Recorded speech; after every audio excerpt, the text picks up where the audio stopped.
Welcome home. I'm Dr. Thema, a minister, licensed psychologist, and sacred artist, and this is Homecoming, a podcast to facilitate your journey home to yourself. While I will provide weekly inspiration and mental health tips, this podcast is not a substitute for therapy. I'm so excited you're on the journey.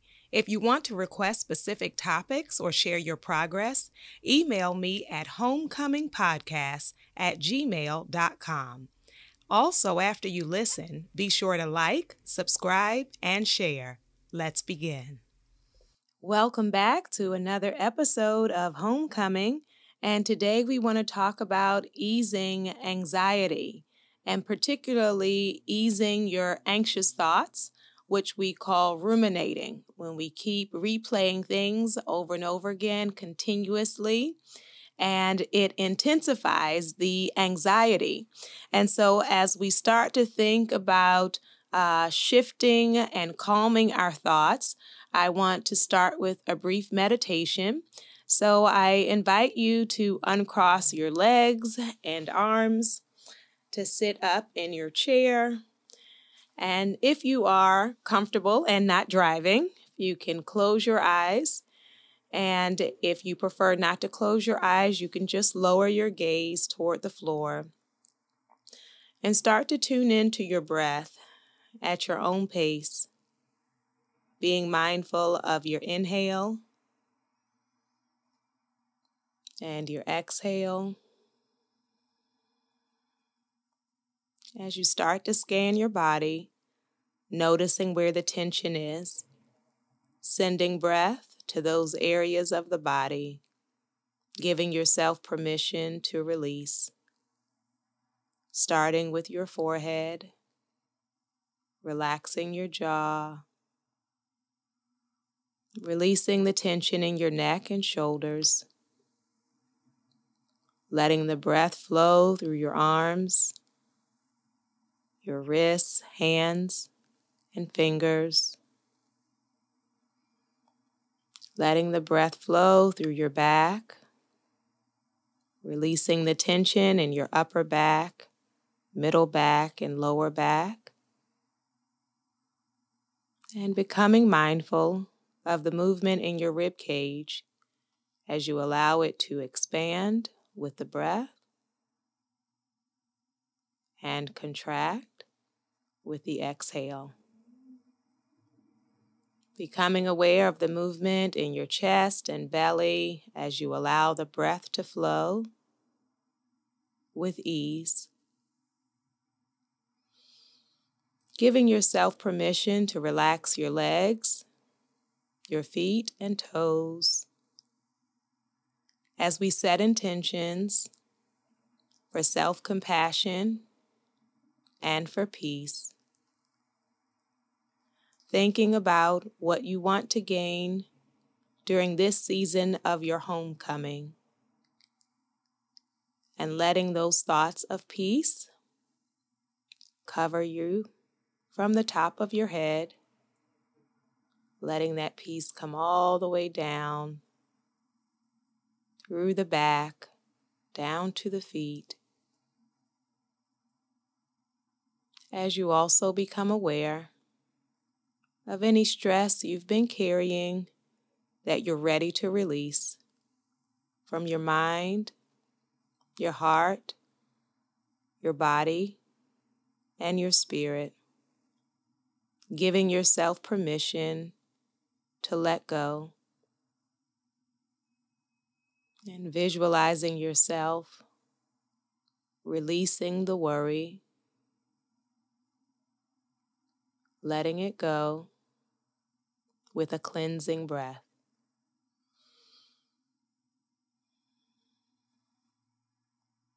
Beautiful.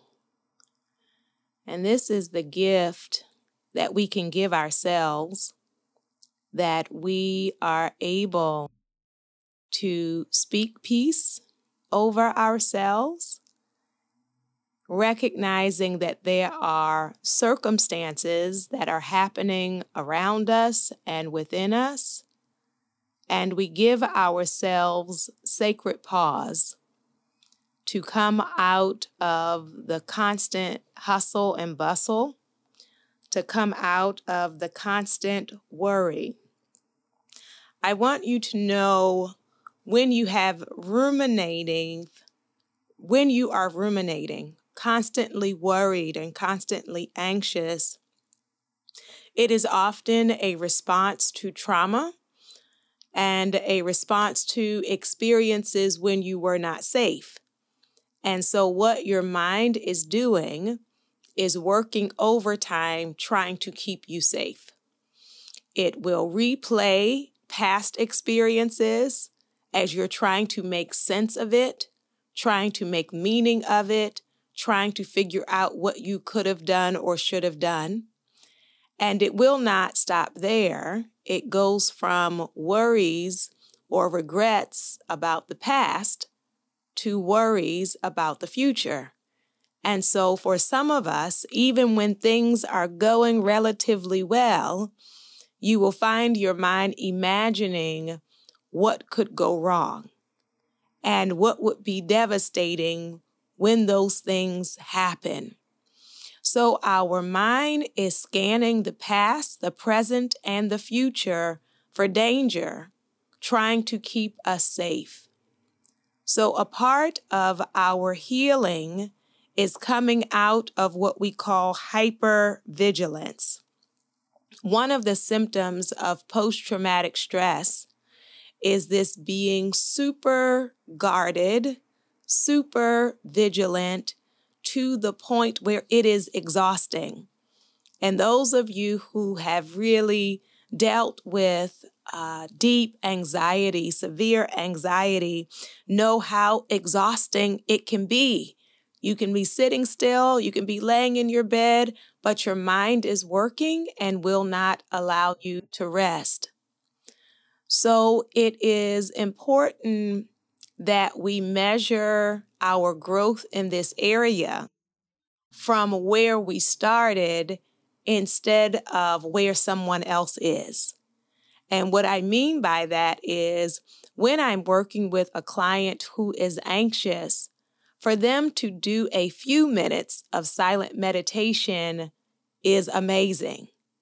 So instead of judging themselves harshly because they hear that some people meditate for 30 minutes, for 40 minutes, for an hour, for a day, depending on your level of anxiety, that can be overwhelming. Even for some people, silent meditation can be very triggering because then the mind is filling with all kinds of worries. And that is why for some survivors, the guided meditation works better because you can focus on the voice of another instead of getting caught up in the thoughts. Also being able to recenter by focusing on your breath and being aware that we are in the present moment. So how can we ease our anxiety? Sometimes in the immediate moment, it can be a matter of distraction to get myself out of the loop.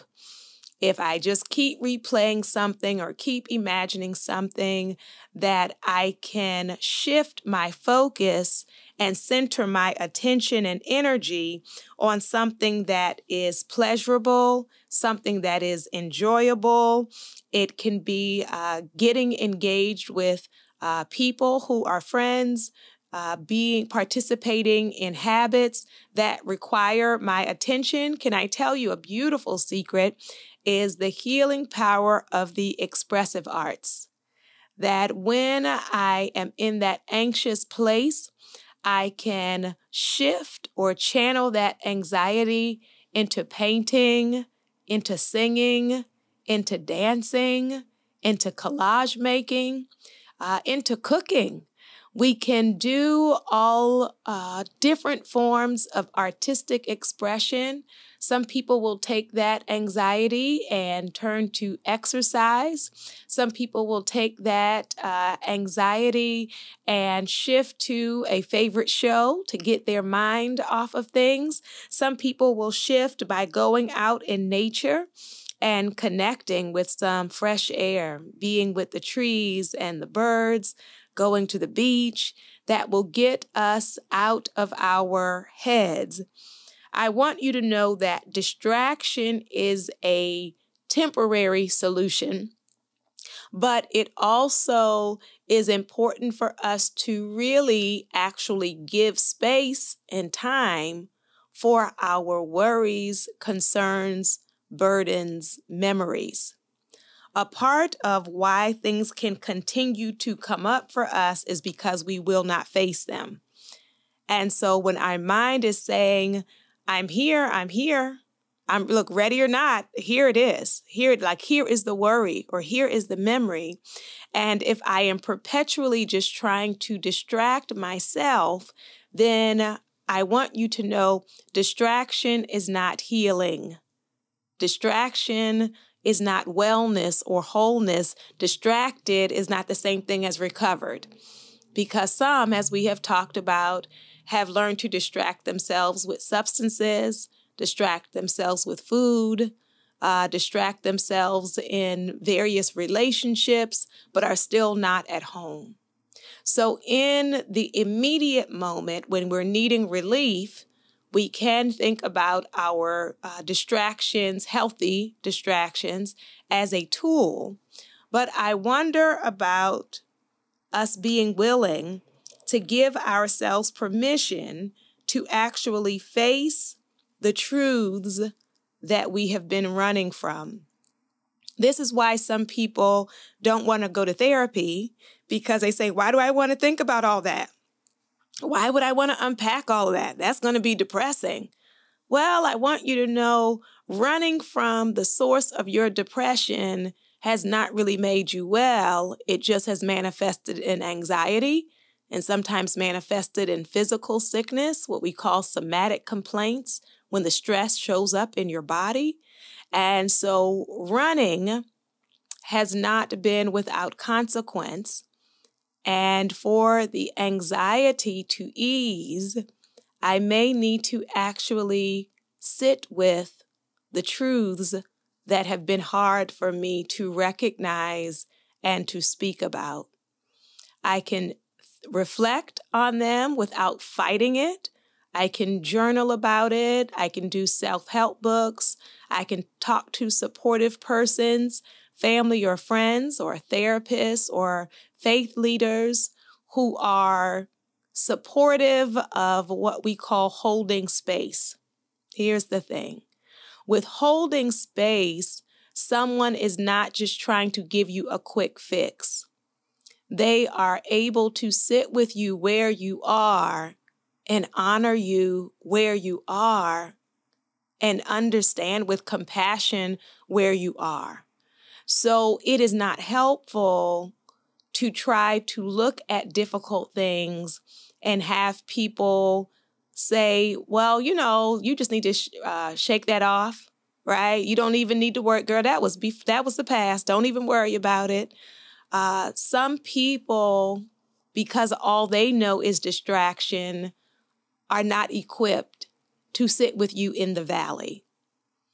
It is a blessing. It is a gift to be in the presence of those for whom we do not have to pretend everything is all right.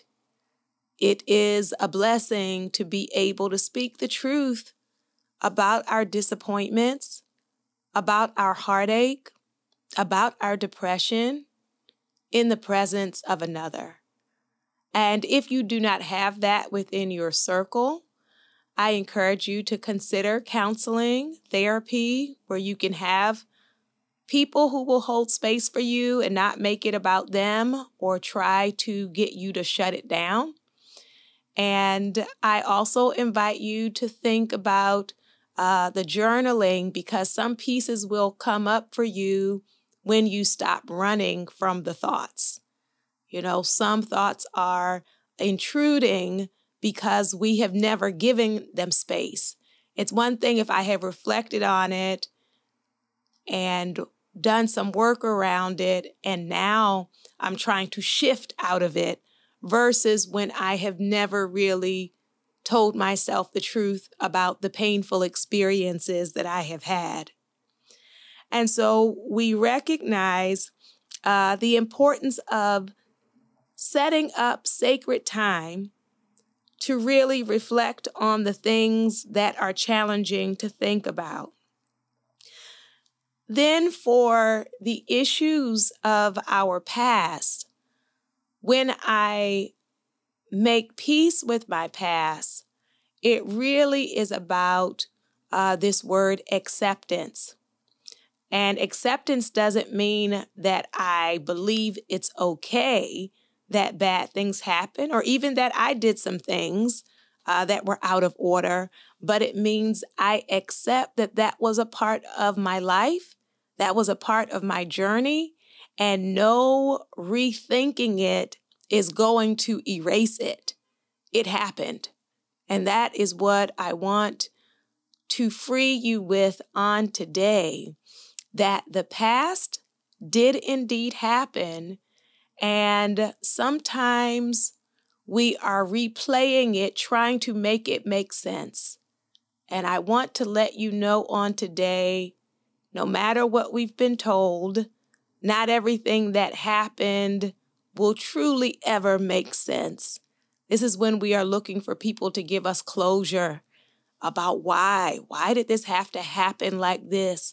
Can I tell you, especially for some terrifying or horrendous experiences, nothing anyone will ever tell you will make it clear, will make it understandable.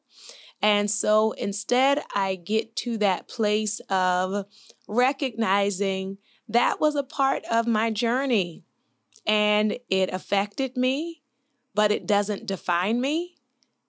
And even the things that I did in my past, those are a reality that is a part of my story, but it is not the fullness of my identity. And so I can bless myself with the gift of accepting my past. When we start to think about, worry about, have anxious thoughts about the future, one of the important gifts we can give ourselves is embodied healing. Getting in contact with where the anxiety is in my body, which is why we started today with that meditation, becoming aware of where we are holding the stress. And so my anxiety and my worry about the future, it shows up in my neck, in my back. It shows up in my abdomen. It shows up in my forehead. It shows up in making fists when you don't even know that your hands are balled up, or grinding your teeth in your sleep. It shows up. And so I start to really nourish, nurture, have compassion for my physical body, having compassion on my physical body. So I want you to think about something called self-massage. And you can put your hands on your neck, and just start to make circular motions on your neck, first going outward, circling out, circling out, circling out, and then reversing that and circling in, right where your neck and shoulders are connecting. And as you circle, you continue to breathe. And then I invite you to put your hands on your forehead, where all that worrying has been occupying space and energy. And we just think the word peace as we hold our forehead and breathe. We think the word peace, and if you want to, you can even say the word aloud as we hold our head and breathe. And then you lower your hands to your heart. Put your hands over your heart and just press in slightly so you can be aware that you are here for you. A part of that fear is feeling unsupported, feeling like you're overwhelmed, feeling like you are caught up in a storm and chaos. So I press on my heart. I press on my chest and breathe, just lightly pressing and releasing, pressing and releasing, letting myself know I'm home, I'm here, we're going to be okay, I'm here. And then from holding your heart, you're now going to wrap your arms around yourself with a hug, embracing yourself, hugging yourself. Even from that hugging position, you can rub your own back or pat your back. Some people in this position like to rock, either forward and backward or side to side, as we soothe ourselves, comfort ourselves, ease ourselves. And you just let that peace come over you in this present moment. And after you release yourself from the hug, you can put your hands on your lap with your palms facing up, first to receive the peace of this moment, the breath in this moment, the release of this moment. And then turn your hands over so your palms are facing your thighs. And this is your position of grounding. I am not going to lose it. I am here. I am present. I am grounded. I am tapping into the strength of my spirit.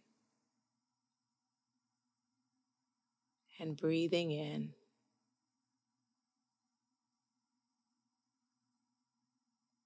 Beautiful. And we can do this at various points during the day. You can do it when you're feeling anxious, but you can also do it in a preventative way before the anxiety or the rumination really takes over. I can start to soothe my body, calm my body, ground my body as a way of relieving some of that tension. Then I want us to think about solving some of the issues. And when I say solving them, what I really mean is decision making. Trauma and disappointment and abandonment and disrespect cause us to doubt ourselves. And so a part of the ruminating and the replaying or the overthinking can be, I'm not comfortable trusting my own thoughts, so I have to keep going back and forward. And when we are in that line of thinking, often we will never make decisions, or we will wait for other people to tell us what we should do, or we will start things and not finish them. And that actually intensifies our anxiety, because then you are looking at all of this unfinished work, unfinished projects, unfinished possibilities.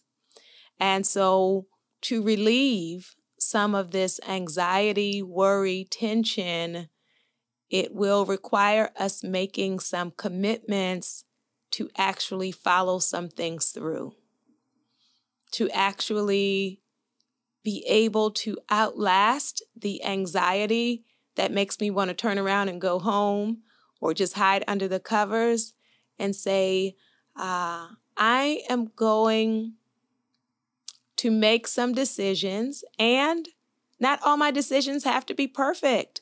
We're not going to always get it right.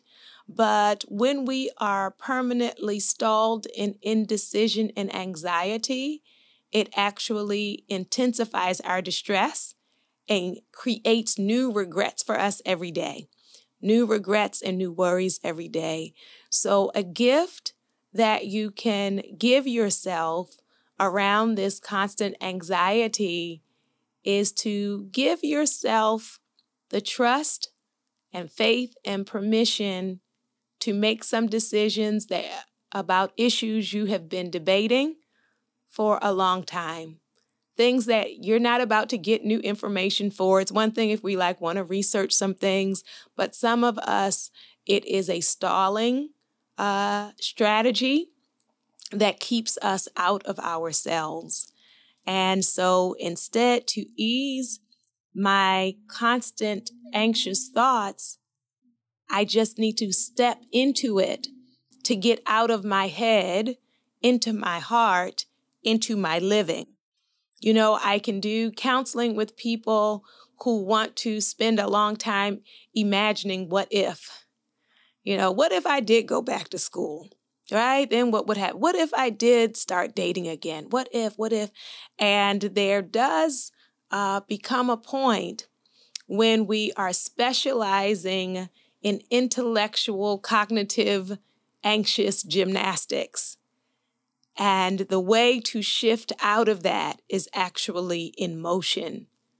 And so what is one area in your life that you can shift from thinking about it to moving toward it?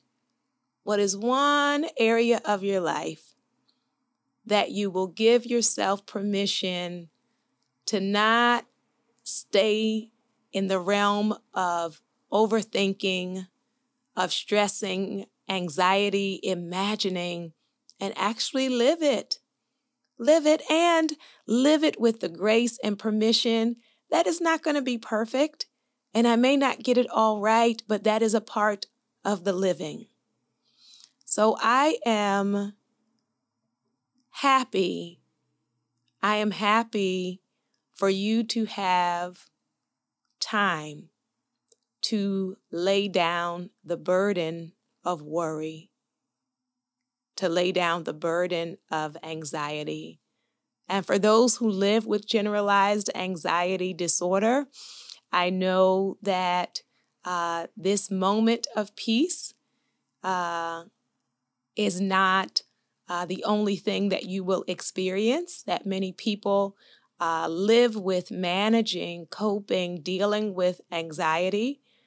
And so I would say to just be open to giving yourself breath, sacred pause, sabbatical from the stress and the strain of worry, creating physical, spiritual, emotional space for you to step back, to lay beside still waters, to let your soul be restored. So I invite your soul to tell your heart, mind, body, and spirit, welcome home.